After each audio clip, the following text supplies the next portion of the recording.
আল্লাহর কথার কোনো গুয়া মাথা আমি কিছুই পাই না।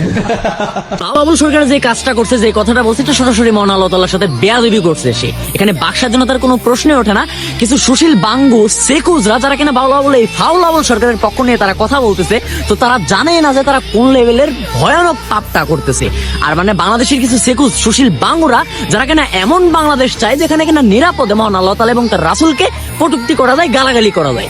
সরি ভাই, হোয়াটসঅ্যাপ কাজিন দিস ইজ এসব আউল ফাউল বাউল টাইনে চিরে ফেলাইতে হবে। একটা দলের হয়ে তারা ভোট চাইতে গিয়েছিল, সেখানে গান গাইতে যেও মহান আল্লাহ তাআলার সাথে ফাইজলামি করে, বেয়াদবি করে, গালাগালি করে, কটূক্তি করে।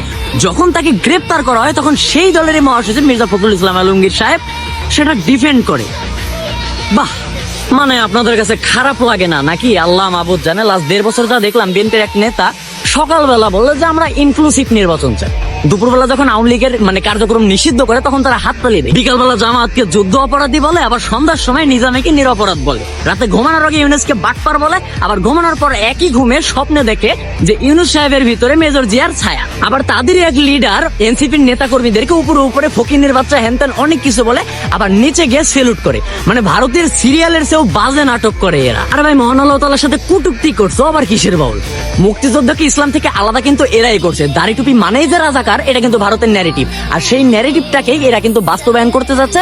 ইনশাআল্লাহ বাংলাদেশের মানুষ এই ন্যারেটিভ বুঝবে। ভারতীয় কোনো নৈরাজ্যবাদ বাংলাদেশে চলবে না ইনশাআল্লাহ। এসব আউল বাউল ফাউল বাংলাদেশ থেকে সরান। যে জায়গা পাবেন ওই জায়গা মারবেন, কুত্তারে মারবেন না, কিন্তু আউল বাউল ফাউল মারবেন ইনশাআল্লাহ।